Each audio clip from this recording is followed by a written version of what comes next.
사전을 찾아보니까 바탕색의 의미는 이렇게 두 가지로 기록되어 있었습니다. 첫 번째, 사물이 본디 가지고 있는 색깔, 바탕색이라는 겁니다. 그래서 제가 설명을 하나 했죠.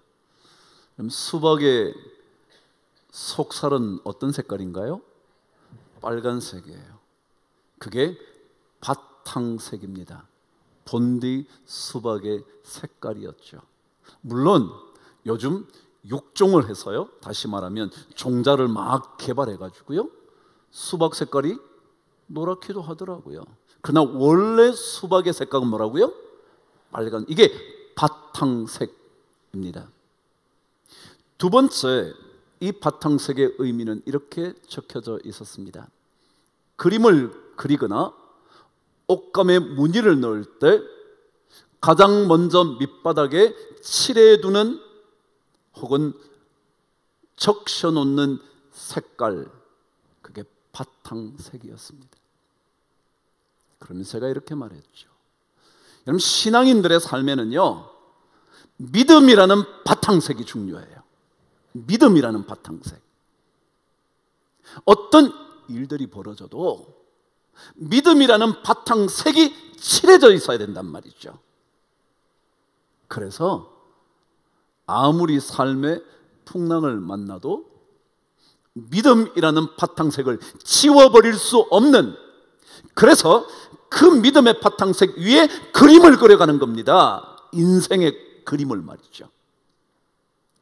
이 바탕색 없이 그려지는 그림은 아름다운 그림을 만나보기가 어렵다, 그러더군요. 신앙생활, 믿음의 바탕색을 포기하지 않는 겁니다. 그 믿음의 바탕 위에 인생을 세워가는 것이고, 그리고 아름답게 그려가는 것이고, 그리고 멋지게 작품을 만드는 겁니다. 여러분, 요나서는요, 독특한 책입니다. 왜냐하면 요나서처럼 요나의 예언이 맞아떨어지지 않은 책은 없기 때문에 그렇습니다. 다른 모든 하나님의 예언은요, 그 예언대로 되어집니다. 근데 요나의 예언은 응답되지 않습니다. 내용이 뭐였냐면 40일이 지나면 니느웨 성은 무너지리라. 그런데 안 무너지는 거예요. 무너지지 않는 거예요.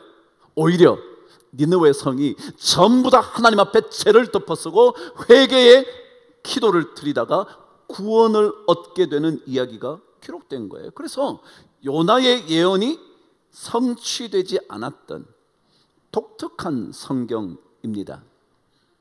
그런데 이 요나서의 더 독특함은 거기에 있지 않았습니다. 요나서는 니느웨 성을 건지시려는 하나님의 계획의 이야기인데, 막상 성경을 읽어보면 니느웨 성에 관한 이야기는 한 장에 불과하고요, 나머지는 모두가 요나에 대하여 얘기를 하는 겁니다. 요나, 그 사람에 대한 얘기입니다.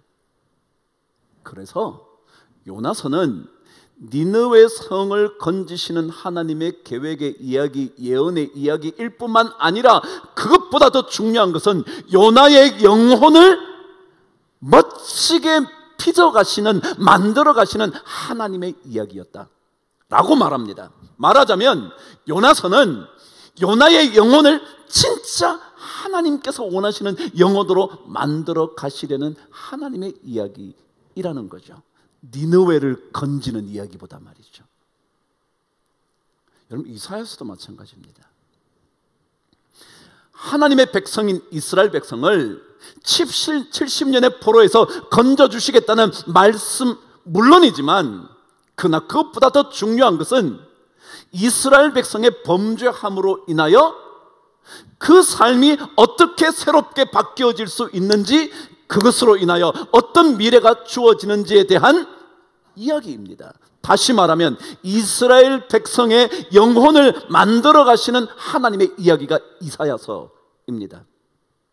단순히 70년의 포로에서 해방될 거라는 하나님의 해방의 메시지만이 아니라 이스라엘 백성의 패역된 길로부터 그들의 삶의 현재를 어떻게 고치고 나면 미래가 어떻게 보장되어지는지에 대한 이스라엘 백성의 영혼을 새롭게 만들어가 보시려는 하나님의 이야기라는 거죠. 오늘 30장 말씀이 바로 그런 내용입니다. 어떻게 하면 하나님의 백성의 영혼을 새롭게 만들어갈 수 있을까? 저는 첫 번째 여러분과 함께 서론을 나누면서 남은 자로 사는 거다 그랬습니다. 그 남은 자는 방금 말씀드린 것처럼 어떤 일이 있어도 믿음의 바탕색 위에 자꾸 집을 세워가는 겁니다. 믿음을 포기하지 않는 거죠. 그래서 오늘 저는 신앙의 남은 자로 산다는 것은 어떤 의미일까? 오늘 30장을 통하여 확인해 보려고 합니다. 자, 첫 번째, 오늘 성경은 신앙인의 남은 자의 인생은 19절 말씀 이렇게 기록합니다. 저와 함께 앞부분을 읽겠습니다. 시작. 시온에 거주하며 예루살렘에 거주하는 백성아. 그랬습니다. 무슨 얘기냐 하면 신앙인으로서 살아남으려면 시온과 예루살렘을 떠나지 말아야 한다. 여러분, 시온과 예루살렘은요 어떤 성, 어떤 산이었냐 하면 하나님이 거하시는 산, 하나님이 거하시는 성이었습니다. 그게 시온과 예루살렘이었습니다. 좀 더 좁히면 하나님이 계시는 그곳입니다. 신앙인들이 신앙의 남은 자로 살기 위해서 꼭 필요한 것은요 하나님 떠나지 않는 겁니다. 어떤 일이 있어도요. 우리는 너무 쉽게 떠나려고 그러지 않나요? 마음만 조금 상하면 떠나려고 하지 않나요? 기분만 좀 상하면 모든 것 다 내려놓으려고 그러지 않나요? 경제적인 상황이 조금만 우리를 덮치면 다 포기해버리고 싶지 않나요? 그렇게 뜨겁게 간절하게 기도했던 기도의 응답이 이루어지지 않으면 우리는 그만두고 싶지 않나요? 하나님이 나와 무슨 관계가 있냐고 우리는 떠나려고 하지 않냐고요. 근데 오늘 성경은 신앙인의 남은 자는 어떤 거냐면 시온과 예루살렘, 거기에서 계속 사는 것입니다. 여러분, 요나요? 떠나고 싶었거든요. 니느웨 성을 건지라는 하나님의 메시지를 듣자 자기 마음에 안 드는 겁니다.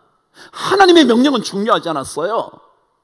자기 마음에 들지 않는 이야기를 듣자마자 그는 떠나는 겁니다. 욥바로 가버리는 겁니다. 니느웨로 가야 되는데 자기 마음에 들지 않는 하나님의 음성을 듣자 그는 떠나버리는 겁니다.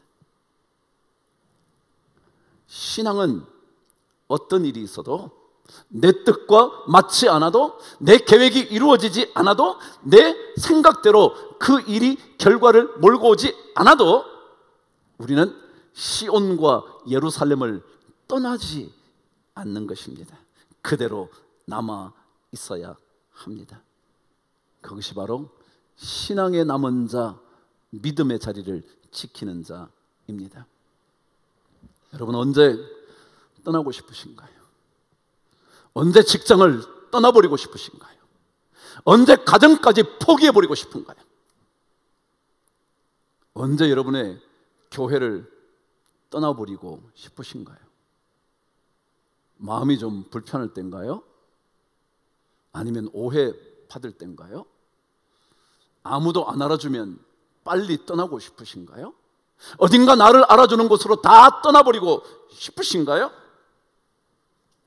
아니면 끊임없이 삶의 고난의 물결이 연속적으로 이루어질 때 그냥 떠나버리고 싶은가요? 그러나 신앙은 시온에 거주하며 예루살렘에 거주하는 겁니다. 떠나지 않는 거죠.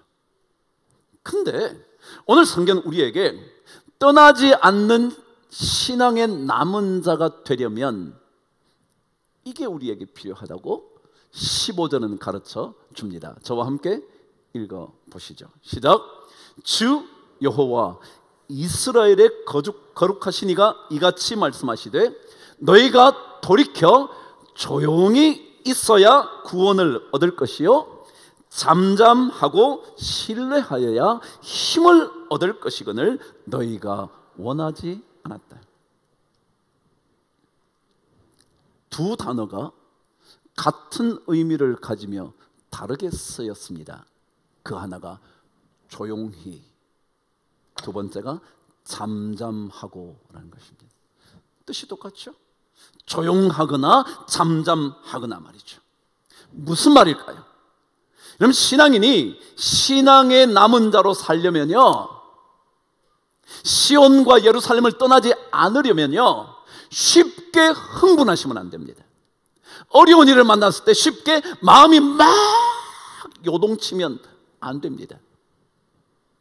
우리는 조금만 일이 벌어지면 날뛰잖아요.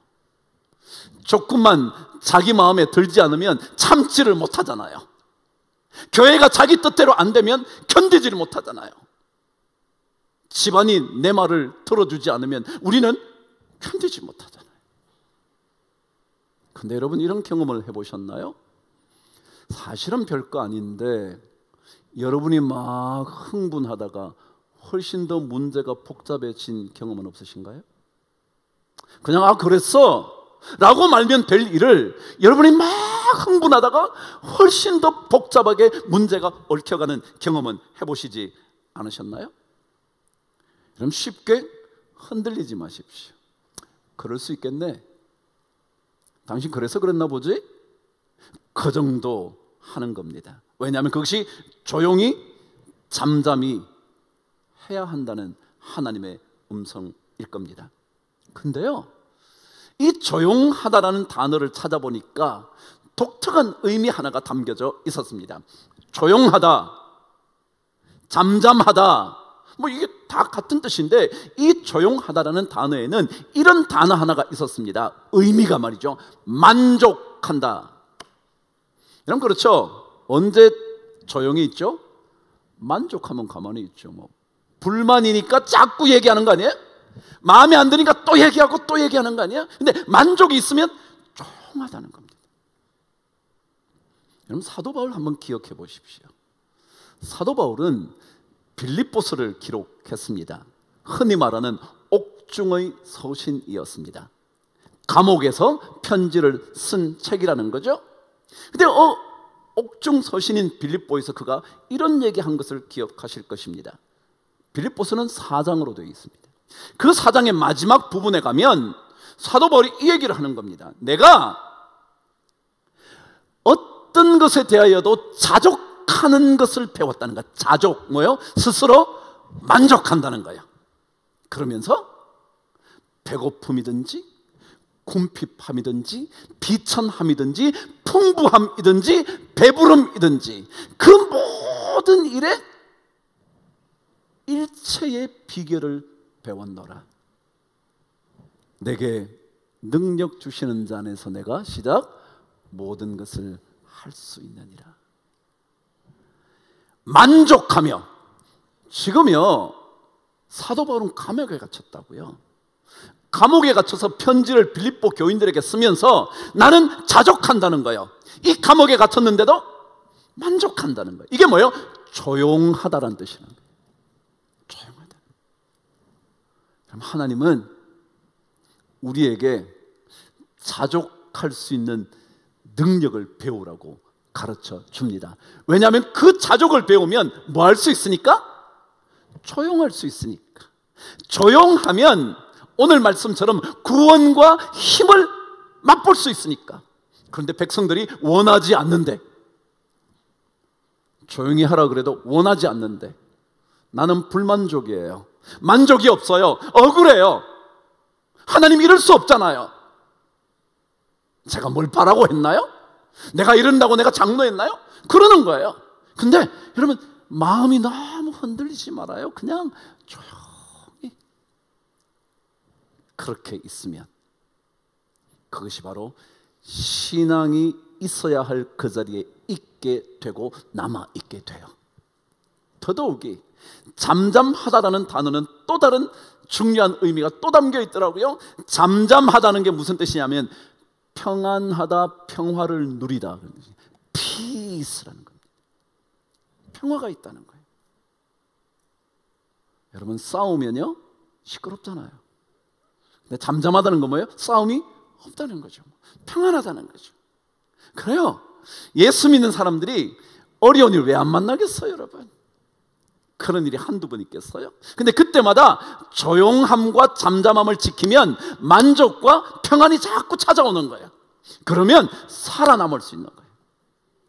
근데 우리는 그런 건 안 원해요. 내가 원하는 것만 이루어지기를 바라요. 내 뜻대로만 되기를 원해요. 다른 것은 귀찮다는 거예요. 난 다른 거 싫다는 거예요. 근데 하나님께서 우리에게 원하시는 바로 그런 거예요. 조용해, 그리고 잠잠해. 그러면 내가 너를 구원할 것이고 내가 힘을 너에게 불어넣어 줄 거야. 이것이라는 거죠. 여러분, 에서의 이야기 아시잖아요. 배고픈 것 때문에 그는 마음에 동요가 일어나기 시작했어요. 야, 배고픈데 뭘 장자권이 무슨 특별히 별거 없어. 그런 거 없어. 마음을 움직이는 겁니다. 여러분, 우리가요 배 좀 고프다고, 좀 어렵다고, 좀 인생이 꼬인다고, 여러분 중요한 건 놓치면 안 돼. 장자의 고난을 포기하면 안 돼. 그 떠나는 거거든요. 아이, 나 예수 믿어서 뭐하냐. 아니요, 여러분. 예수 믿으면요 하나님의 구원과 힘을 경험하게 돼 있어요. 그러니까 그것 놓치지 않기 위하여 우리는 끊임없이 조용히 그리고 잠잠히 그 훈련하는 거죠. 근데 오늘 그래서 결론은 이렇게 조용히 하고 잠잠히 하면 무엇이 우리에게 나타나는데 성경은 다시 한번 설명을 합니다. 저와 함께 18절 읽겠습니다. 시작. 그러나 여호와께서 기다리시나니 이는 너희에게 은혜를 베풀려 하시며 일어나시리니 이는 너희를 긍휼히 여기려 하심이라. 대저 여호와는 정의의 하나님이시라. 그를 기다리는 자마다 복이 있도다. 왜 우리가요 떠나지 말아야 되느냐면요, 하나님은 은혜를 주시려고 뭐하고 계셔요? 기다리고 계시거든. 야, 너 나한테 오기만 하면 내가 뭐 한다고요? 은혜 줄게. 그걸 기다리고 있는 거예요. 근데 그걸 우리가 안 원하는 거예요. 막 조금만 문제만 생기면 흥분하면서 뛰쳐나가는 거예요. 떠나버리는 거예요. 포기해버리는 거예요. 근데 오히려 그때 조용히 잠잠히 하나님을 기다리는 사람에게는요, 하나님께서 은혜의 복주머니를 쥐고 계시다가 그래 줄게. 그럼 어제 2월 1일 하루의 은혜 묵상하셨나요? 그 하루의 은혜는 하나님께서 여러분과 저를 위하여 쌓아두신 은혜에 대한 메시지였습니다. 여러분을 위하여 저를 위하여 쌓아두신 은혜, 그 쌓아두신 은혜가 얼마나 큰지요. How great, 얼마나 크냐고, 그 얘기였어요. 얼마나 크냐. 오늘 성경 그러잖아요.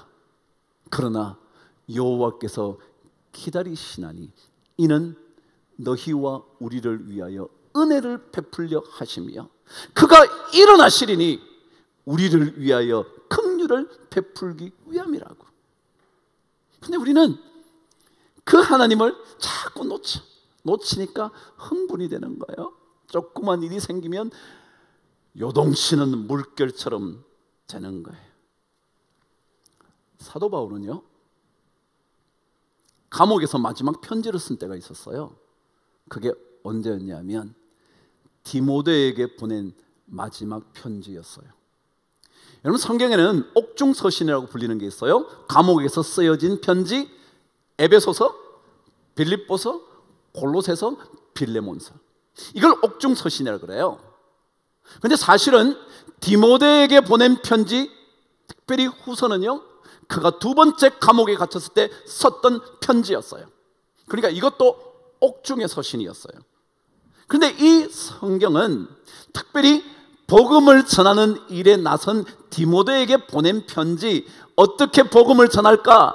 그래서 목회적인 서신이라고 해서 목회 서신으로 분류를 해요. 관계없어요. 어쨌거나 디모데 후서는 사도 바울이 감옥에서 마지막 사형을 기다리고 있을 때 쓴 편지였습니다. 그 편지 1장에서 사도 바울은 이렇게 고백했습니다. 내가 의탁한 것을 그날까지 그가 능히 지키실 줄을 내가 확신한다. 사도 바울은요, 지금 죽음을 앞뒀다고요. 참수형을 앞두고 있는 그가 어떤 편지를 쓰냐 하면 디모데에게 내가 그분께 의탁한 게 있어, 맡겼다고, 내 인생을 맡겼다고. 근데 그분께서 마지막까지 잘 지켜주시리라고 나는 확신해. 뭐요? 흔들리지 않는 거예요. 흥분하지 않는 거예요. 왜냐하면 그분이 그렇게 하실 거니까. 그래서 그는 그렇게 말해요. 복음과 함께 고난을 받으라. 무릇 경건하게 살고자 하는 자는 고난을 받으리라. 고난 괜찮아. 왜냐하면 하나님은 은혜를 베푸시기 위하여 우리를 기다리고 계시고, 그분이 벌떡 일어나시는 이유는 우리에게 놀라운 긍휼을 베푸시기 위함이라는 것. 그러니까 조금도 흔들리지 말고 믿음의 바탕색 위에 서 있어. 시온과 예루살렘 성에 머물러 살아. 여러분, 너무 일이 꼬인다고 흥분하지 맙시다. 뭐 꼬일 때도 있잖아요. 안 좋을 때도 있잖아요. 예쁜 아내와 싸울 때도 있잖아요. 멋진 남편과 갈등을 할 때도 있잖아요. 그것 때문에 그러나 여러분 떠나겠다고 말하시면 안 돼. 교회도 마찬가지죠. 조금만 힘들면 나 그냥 그만이야. 나 그냥. 여러분, 아니요. 조용히 잠잠히 하면 하나님의 구원과 힘을 경험하게 될 겁니다. 하나님은 은혜 주시기 위해 우리를 위하여 기다리십니다. 여러분과 저도 그분을 기다리실 수 있게 되기를 바랍니다.